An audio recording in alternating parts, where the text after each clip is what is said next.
नमस्कार बच्चों। आज जो मैं आपको बताऊंगी वो है परिवार के लिए आवास चयन कि selecting a house for the family. कि आवास का चयन आज केवल किसी परिवार कोई व्यक्तिगत समस्या न होकर ये एक सामाजिक और राष्ट्रीय समस्या बन गई है। ये मैं समस्या इसलिए कहूँगी क्योंकि व्यक्ति जिन महत्वाकांक्षाओं और जिन आकांक्षाओं के साथ रह रहा है और वो जितनी उम्मीद करता है कि हमारा आवास इस प्रकार से होना चाहिए या इस तरीके का होना चाहिए, उसके हिसाब से ये समस्या ही है। क्योंकि जो हम चाहते हैं कि एक आदर्श आवास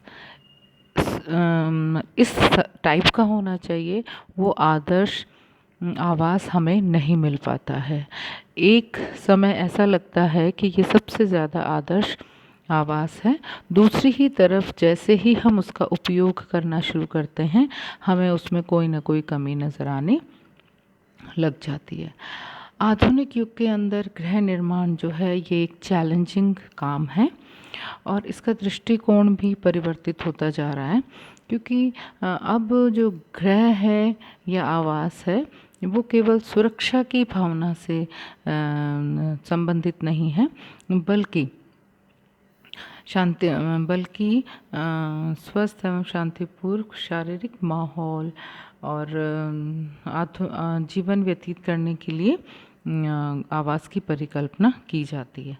इसलिए हर व्यक्ति ये चाहता है कि आधुनिकतम सुविधा से लेस एक ऐसा छोटा सा मकान जिसका हम बहुत अच्छे से ध्यान रख सकें, केयर कर सकें और मेंटेनेंस जिसकी बहुत ज़्यादा ना हो। अब उसके लिए है कि मकान चयन का उद्देश्य क्या है। इसमें पहला है निवास के लिए स्थान। व्यक्ति जहाँ कहीं भी रहता है और जिस भी आवास का उपभोग करता है उसको हम उसका निवास कहते हैं। और रहने के लिए एक जगह की आवश्यकता होती है, वो आवास से उपयुक्त कोई भी जगह नहीं होती है। मौसम एवं प्राकृतिक प्रदूषण से बचाव, ये तो बिल्कुल सही है कि हमारे पास अगर आवास होता है तो हम बाह्य प्रदूषण और मौसम से अपने आप का बचाव कर सकते हैं। उसके बाद है हवा प्रकाश का नियंत्रण। ये भी सही है क्योंकि ये भी दोनों ही चीज़ें जो हैं वो प्राकृतिक हैं और ये अपना रूप कब बदल लेती हैं पता नहीं चलता। तो तेज़ धूप, तेज़ कृत्रिम प्रकाश और उसके अलावा क्या बोलते हैं बहुत तेज़ हवाएं, इन सब चीज़ों से बचाव के लिए भी आवास बहुत ज़रूरी है। उसके बाद है आकस्मिक दुर्घटनाओं से बचाव। ये भी कि अचानक से कोई प्राकृतिक आपदा आ जाए तो आवास ही हमें सुरक्षा प्रदान करता है। पारिवारिक गोपनीयता प्रदान करना। फैमिली समाज की सबसे छोटी इकाई है।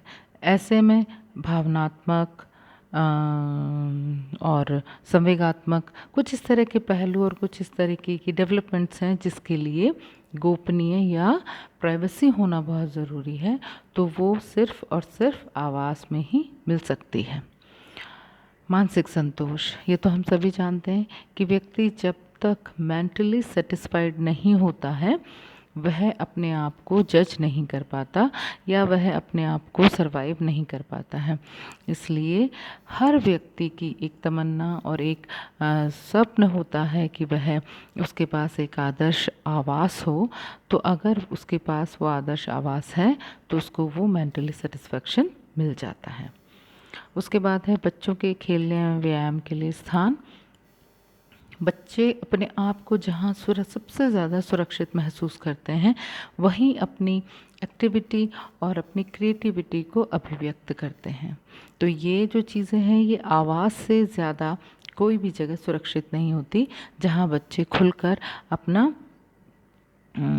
खेल भी सकते हैं और व्यायाम भी कर सकते हैं, अपने आप को अभिव्यक्त भी कर सकते हैं। इसके अलावा है कि आवास चयन में परिवार से संबंधित कुछ ऐसी जानकारियां हैं जो कि बहुत आवश्यक हैं, वो हमें ध्यान रखनी ही चाहिए। जैसा पहला है परिवार की आमदनी। कोई भी मकान खरीदने, किराए पे लेने या बनवाने से पहले हमें इस बात की जानकारी होनी चाहिए कि हमारे परिवार की आमदनी क्या है, इकोनॉमिकल स्टेटस क्या है, परिवार का आकार एवं बनावट, परिवार किस तरीके का है, न्यूक्लियर फैमिली है, संयुक्त परिवार है, किस तरीके का परिवार है, जिससे कि हम मकान को उसी आधार पर ले सकें। इस बात का हमें ध्यान रखना चाहिए। फिर है परिवार के सदस्यों की रहन सहन की आदतें। परिवार के जितने भी सदस्य होते हैं उनकी रहने सहने की कैसी आदतें हैं, किस प्रकार का उनका लाइफस्टाइल है। नेक्स्ट है कि परिवार के सदस्यों की क्रियाकलाप, कि उनकी जो एक्टिविटीज़ हैं, परिवार के सदस्यों की जो क्रियाकलाप हैं वो किस प्रकार के हैं। सभी लोग बिजनेस में इन्वॉल्व हैं, सभी लोग नौकरी करते हैं, डे नाइट की नौकरी है, कुछ लोगों की डे की है, कुछ लोगों की नाइट की है, तो किस प्रकार की नौकरी है, किस तरीके का कार्य वो लोग करते हैं, तो इस बात पे भी डिपेंड करता है कि आपका आवास कैसा हो। फर्नीचर के लिए आवश्यक स्थान, कि जो भी हम घर खरीद रहे हैं, देख रहे हैं, बनवा रहे हैं, तो हमारे दिमाग में जो भी हमारा फर्नीचर है वो रहता है, तो क्या फर्नीचर रखने का सब प्रॉपर पर्याप्त स्थान है या नहीं।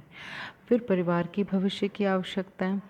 परिवार एक ऐसी इकाई है जो कि घटता और बढ़ता रहता है। ऐसे में भविष्य में अगर परिवार को कोई एक्स्ट्रा चीज़ें चाहिए या किसी तरीके का एक्स्ट्रा मॉडिफिकेशन चाहिए, तो क्या हम उस आवास में ये सब संभव हो पाएगा या नहीं।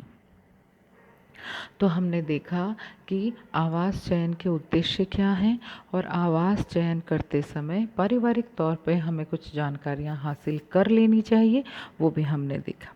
अब आगे सामान्यतः आवास जो होता है वो 3 प्रकार से हम प्राप्त कर सकते हैं। पहला है निजी निर्मित आवास, दूसरा है किराए पर उपलब्ध आवास, तीसरा है बना हुआ खरीदा आवास। इसके बारे में बच्चों हम नेक्स्ट वीडियो में विस्तार से पढ़ेंगे।